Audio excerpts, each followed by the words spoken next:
price of gas has soared more than 60% since December, you've probably noticed. So we would all like to maximize our mileage this 4th of July weekend, but there are lots of mileage myths out there, according to Jill Schlesinger, editor-at-large of CBSMoneyWatch.com. She is here to bust them wide open. Good morning, Jill. Good morning. Let's start with the first one. Is this true or false? Regular gas will ruin your car. False. And you know what's great about this? I love that. I love the sound effects. The funny thing about this is that, you see all these cars say, put premium gas. You know what? Unless you're like an Indy 500 driver, and I know the guys are going to be like, no, I'll lose horsepower, you won't notice. And really, when you look at the difference between premium and regular, it's a quarter a gallon. It can really add up to serious money. Price-wise is a big difference, but otherwise not so much. Not so much. But there are some cars that say unleaded only. Yes, and that's really more of a suggestion than super a hard rule. unleaded Exactly. only, right? I mean, probably for the high-performance vehicle you drive. Oh, it's just a suggestion? It really is a suggestion. You it really sure? is.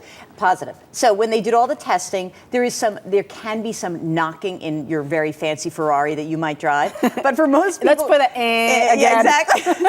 But for most people, not that big a deal, and you can save a lot of money. So don't get so hyped up on it. All right, next one. Cold gas saves you money. I've heard this. Get it in the morning or at night when gas is colder. Especially in the summer, people talk about this, Is that true right? or false? False. I'm going to do my own sound effect. The false part of this is it incrementally, literally like 1% savings, but it's impossible to find it. So really, by the time you get do all the looking around to find your cold gas, you're not saving enough. Okay. So not worth it. Shopping around for gas is not worth the extra fuel. True or false? False. So it is worth it to shop around? Yes, but here's the caveat. The caveat is it used to not be worth it because you'd be driving all over the place and you'd waste all that gasoline. Well, yeah, all you do is you go online in the morning, you see where you're traveling that day. AAA has a fantastic website where they have a place where they say, type in your route today. We'll show you where the gas prices are the cheapest. So with that resource, it does make sense. And by the way, for people who live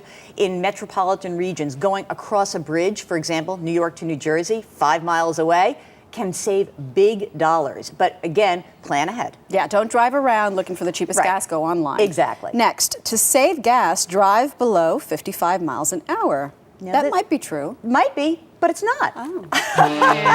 Now, the funny thing is we always heard 55, right? 55 was this magic number in the 70s. It's actually 60 miles a gallon. Now, the caveat here is above 60 miles a gallon, you do start to lose your gas efficiency. 24 cents for every 5 miles over 60. So you may get there a little bit sooner.